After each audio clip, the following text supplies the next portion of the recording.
Are you ready? I guess so. All right, so just to start off, go ahead and tell me a little bit about your time serving as a cadet nurse. Oh, I forgot my hearing aids. Yeah, just speak up a little. Oh, okay, I'll get a little closer too. Am Am I still in line? You're fine. Okay, I just don't want to get my head in the shot. well, I can hear now. Perfect. So go ahead and tell me a little bit about your time as a cadet nurse. Well, I was going to be a nurse regardless.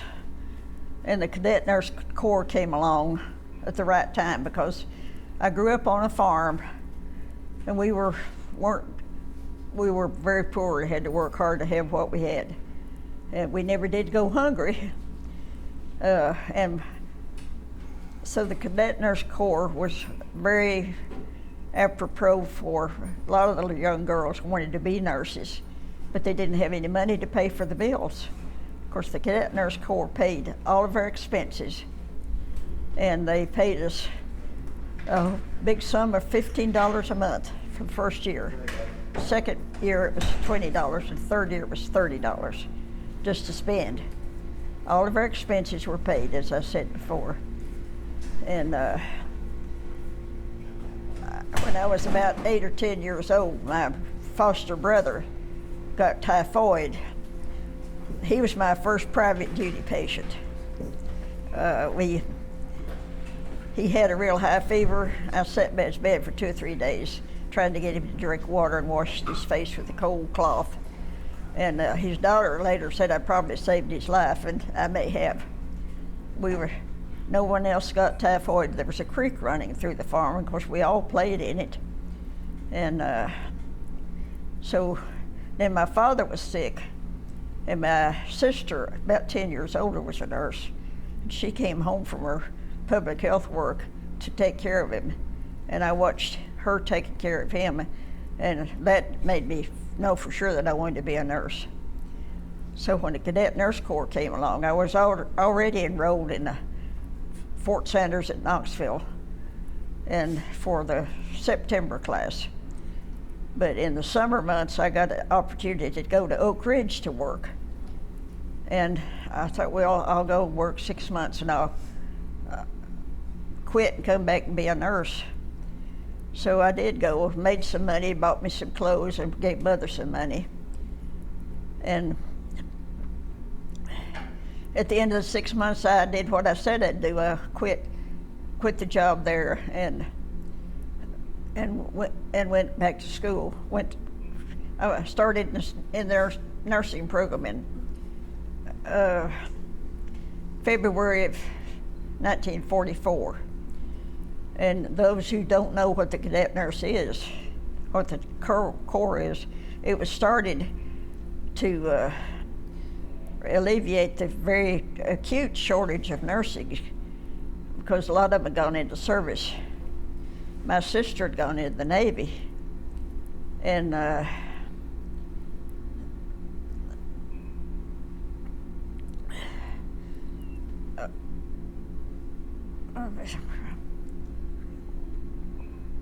sorry. No, you're fine. So anyway, this Cadet Nurse Corps came along just at the right time. We had to sign a pledge when we entered that if the war was not over, we would go wherever they needed us to go and serve. And if we were in the program before the war, and the war was over before we graduated, we could finish the program, which was 3 years. And the last 6 months was called our senior cadet period. And we could go somewhere else if we chose to get some further training. So I picked veterans, and they sent me out to VA at Mountain Home, along with about 30 other girls. There was 15 states represented from that group, and the only one I really remember was Mercy Hospital from Pittsburgh, but I made good friends with one from Kentucky. But we all went back to our home hospital as soon as that 6 months was over. And there's a picture on the table that displays of all of us in front of the VA hospital out at Mountain Home. And some of the girls met their husbands here, and they came back. They went home and graduated and came back and got married. And so I think the Cadet Nurse Corps was one of the greatest things that came along. It was well advertised. Of course, we didn't have TV back then, so these posters around were the way the government advertised for it. I found it out by radio. And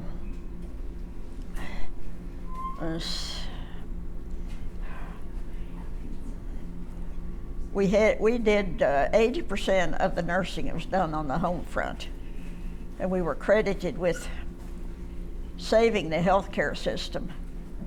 And the Surgeon General at that time said we were as important to the healthcare system as the Marines were to the D-Day. And that to me, that says a lot, because I've always admired the Marines.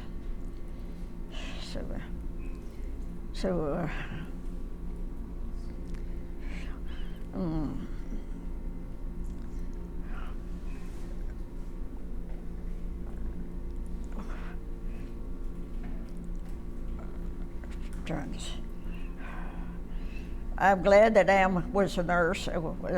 It helped me to understand my son's illness. He had cancer, and then he died from the COVID virus. But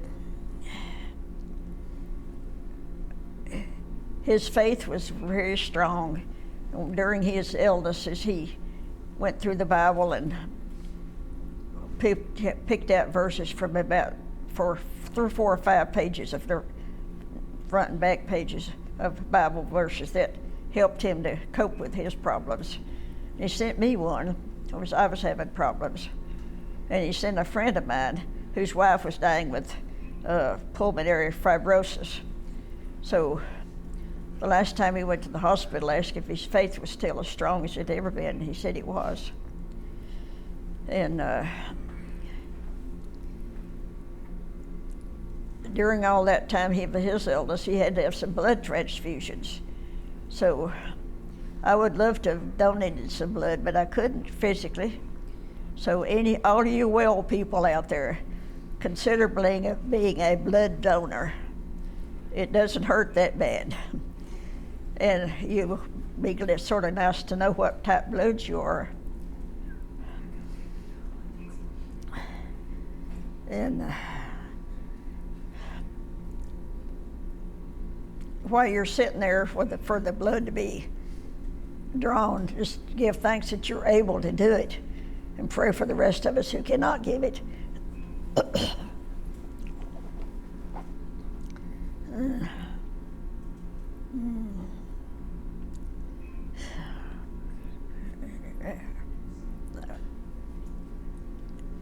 I was trying to think what else I was going to talk about.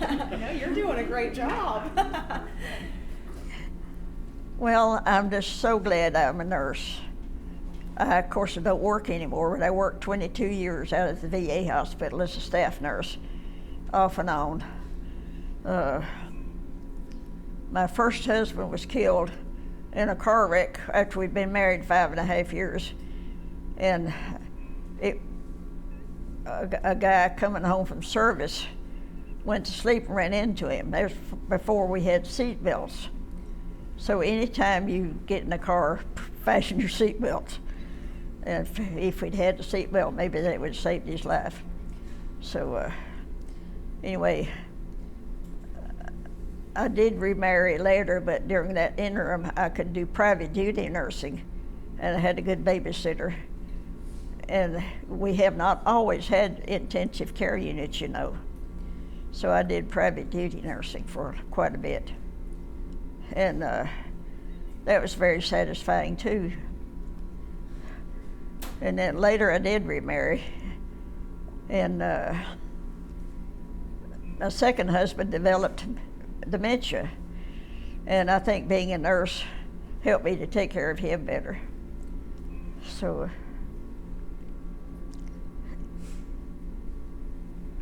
I hear there's a nursing shortage now, but I doubt if we'll ever have a second cadet nurse corps, though. Oh,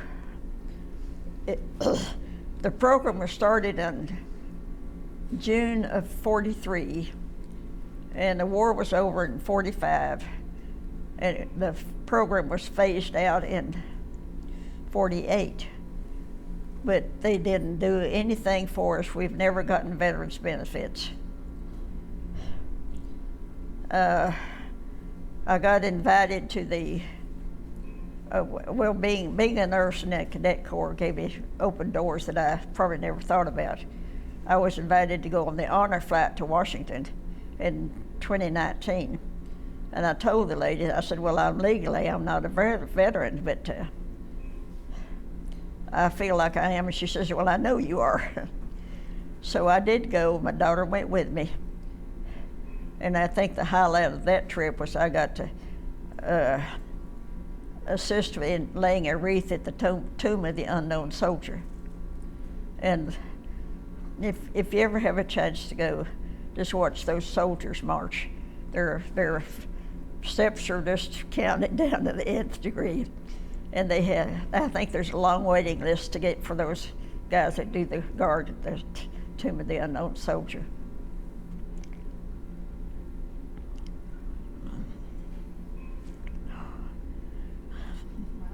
That's quite an amazing life you've lived.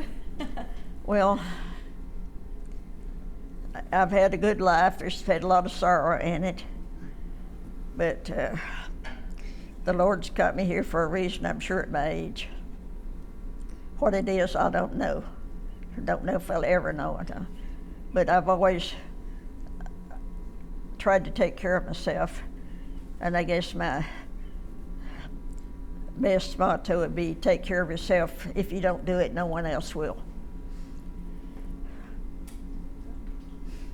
Anything else you just want to? Anything you want to ask me? You covered everything I was going to ask you. Well, we didn't have a list, but I'd be glad to think of something else if I can. No, I think you covered everything. That was amazing. So thank you so much. We appreciate everything that you've done. Well,